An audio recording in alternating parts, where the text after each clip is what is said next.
நாராயணியம் என்னும் ஒரு அற்புதமான ஒரு ஸ்லோகம். இந்த நாராயணியத்தில் 100 தசகம் இருக்கு. 100 தசகம் அப்படின்னா உங்களுக்கு புரிகிற மாதிரி சொல்லணும்னா 100 அத்தியாயம் இருக்கு. அதில் ஒவ்வொரு அத்தியாயத்திலையும் சில அத்தியாயத்தில் 10 ஸ்லோகங்கள், சில அத்தியாயத்தில் 13 ஸ்லோகங்கள் அப்படின்னு இருக்கு. இது வந்து நாராயண பட்டத்திரி எழுதி, அவருக்கு மிகப்பெரிய ஒரு நோய் வந்தது. அவர் குருவாயூரப்பன் சன்னதி முன்னால் இருந்து இந்த நாராயணியத்தை முழுக்க அவர் எழுதி கடைசி அந்த 100வது அத்தியாயம் வரும்பொழுது அவருக்கு குருவாயூரப்பன் நேரடியாக தரிசனம் தந்து அவருடைய நோயை நீக்கியதாக வரலாறு. இன்றைக்கும் குருவாயூர் கோயிலுக்கு நீங்கள் போனீங்கன்னா குருவாயூரப்பனுக்கு முன்னாடி அந்த நட உள்ள நுழையும் போது அங்கே நாராயணியம் படித்த இடம், அதாவது நாராயண பட்டத்திரி உட்கார்ந்து நாராயணியம் சொன்ன இடம், எழுதின இடம் இன்றைக்கும் நம்ம குருவாயூர் கோயிலில் பார்க்கலாம். அத்தகைய இந்த நோய் தீர்க்கும் மருந்து அப்படின்னா நாராயணிய ஸ்லோகம் தான். அவ்வளோ விசேஷம். இது யார் சொல்லியிருக்காங்க அப்படின்னு சொன்னால், காஞ்சி மகா பெரியவர் யாருக்கு எந்த உடம்பு சரியில்லை அப்படின்னு சொன்னாலும் அவர் சொல்கிறது வந்து நாராயணிய ஸ்லோகம் படி அப்படின்னு சொல்லி தான். அதில் குறிப்பாக நாராயணியத்தில் கிட்டத்தட்ட 100 தசகத்தில் நிறைய ஸ்லோகங்கள் இருக்குது. ஆனால் அதில் ஒரு குறிப்பிட்ட ஸ்லோகத்தை நமது மகா பெரியவர் சொல்லியிருக்கிறார். காஞ்சி மகா பெரியவர் தனக்கே ஏதாவது உடல்நிலை சரியில்லைனா கூட இந்த நாராயணிய ஸ்லோகத்தை தான் படிப்பாராம். அது என்ன சார் அப்படி ஒரு அற்புதமான ஸ்லோகம்? 100 தசகம் இருக்குது. அதில் குறிப்பாக மகா பெரியவர் சொன்ன ஸ்லோகம், குறிப்பிட்ட ஸ்லோகம் 8வது தசகம், அதாவது 8வது அத்தியாயத்தில் கடைசி ஸ்லோகம், அதாவது 13வது ஸ்லோகம். இந்த ஸ்லோகத்தை சொன்னால் கேன்சர் உட்பட மிகப்பெரிய நோய்கள் நம்ம பக்கத்திலேயே வராது என்பது சத்தியமான விஷயம். இதை நம்ம சொல்லலை, மகா பெரியவரே அடித்து சொல்லியிருக்கிறார். அந்த ஸ்லோகம் அஸ்மின் பராத்மன் அனுபாத்மகல்பே த்வமித்தம் உத்தாபித பத்மயோனிஹி அனந்த பூமா மமரோகராசிம் நிருந்தி வாதாலய வாச விஷ்ணோ. இதான் அந்த ஸ்லோகம். 8வது தசகத்தில் 13வது ஸ்லோகம். இந்த ஸ்லோகத்தை குறைந்தபட்சம் ஒரு நாளைக்கு 18 முறையாவது நாம் இதை ஜபிக்க வேண்டும். 18 முறை. இதுக்கு வந்து நம்ம குளிச்சுட்டு பண்ணணுமா, குளிக்காமல் பண்ணணுமா, படுக்கிற எழுந்து பண்ணலாமா, படுத்துன்னு பண்ணலாமா, அதை பற்றி நீங்கள் கவலையே பட வேண்டாம். நீங்கள் எந்த நிலையில் இருந்தாலும் இந்த ஸ்லோகத்தை குறைந்தபட்சம் 18 முறை உங்கள் பூஜை ரூமில் சொன்னால் ரொம்ப விசேஷம். அது மட்டும் இல்லை, எப்போ வேணாலும் 18 முறை குறைஞ்சபட்சம் சொல்லணும். நீங்கள் எவ்வளவு முறை சொன்னாலும் சரி, கண்டிப்பாக உங்களது நோய்கள் கண்டிப்பாக விலகும் என்பதை விட நோய்களே உங்களை அணுகாது என்பது சத்தியம். ஓம் நமோ நாராயண. அஸ்மின் பராத்மன் அனுபாத்மகல்பே த்வமித்தம் உத்தாபித பத்மயோனிஹி அனந்த பூமா மமரோகராசிம் நிருந்தி வாதாலய வாச விஷ்ணோ. அஸ்மின் பராத்மன் அனுபாத்மகல்பே த்வமித்தம் உத்தாபித பத்மயோனிஹி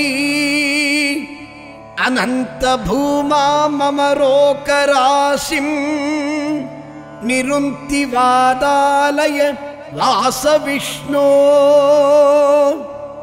அஸ்மின் பராத்மன் அனுபாத்மகல்பே த்வமித்தம் உத்தாபித பத்மயோனிஹி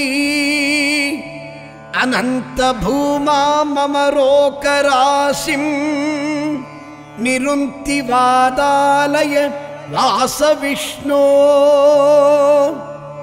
அஸ்மின் பராத்மன் அனுபாத்மகல்பே த்வமித்தம் உத்தாபித பத்மயோனிஹி அனந்த பூமா மமரோகராசிம் நிருந்தி வாதாலய வாச விஷ்ணோ. அஸ்மின் பராத்மன் அனுபாத்மகல்பே த்வமித்தம் உத்தாபித பத்மயோனிஹி अनंत भूमा ममरोकराशिं निरुन्ति वादालय वास विष्णो अस्मिन् परात्मन्ननुपात्मकल्पे त्वमित्तम् उत्तापितपद्मयोनिः अनंत भूमा ममरोकराशिं निरुन्ति वादालय वास विष्णो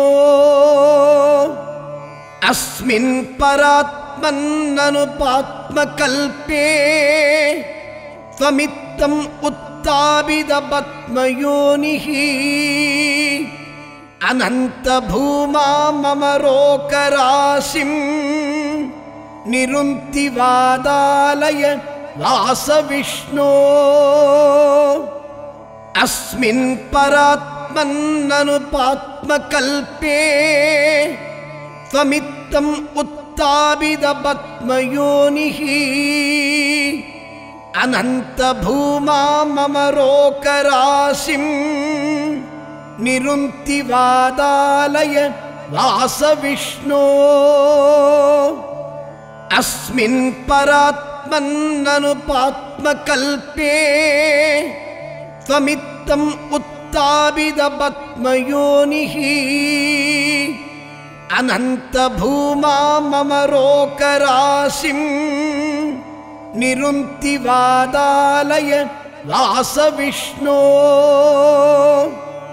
अस्मिन् परात्मन्ननुपात्मकल्पे त्वमित्तम् उत्तापितपद्मयोनिः अनंत भूमा ममरोकराशिं निरुन्ति वादालय वास विष्णो अस्मिन् परात्मन्ननुपात्मकल्पे त्वमित्तम् उत्तापितपद्मयोनिः अनंत भूमा ममरोकराशिं निरुन्ति वादालय वास विष्णो अस्मिन् परात्मन्ननुपात्मकल्पे त्वमित्तम् उत्तापितपद्मयोनिः अनंत भूमा ममरोकराशिं निरुन्ति वादालय वास विष्णो अस्मिन् परात्मन्ननुपात्मकल्पे त्वमित्तम् उत्तापितपद्मयोनिः अनंत भूमा ममरोकराशिं निरुन्ति वादालय वास विष्णो अस्मिन् परात्मन्ननुपात्मकल्पे त्वमित्तम् उत्तापितपद्मयोनिः अनंत भूमा ममरोकराशिं निरुन्ति वादालय वास विष्णो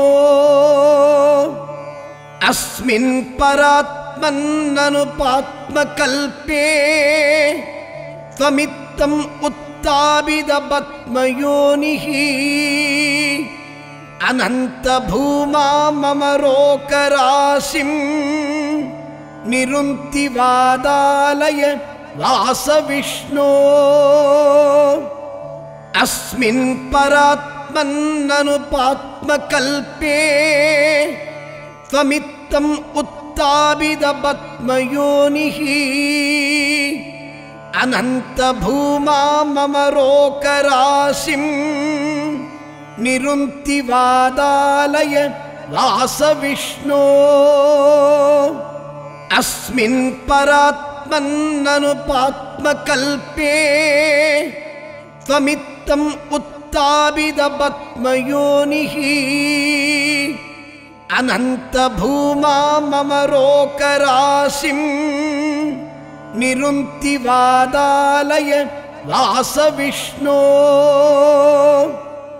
अस्मिन् परात्मन्ननुपात्मकल्पे त्वमित्तम् उत्तापितपद्मयोनिः अनन्तभूमामरोकराशिं निरुन्ति वादालय वासविष्णो।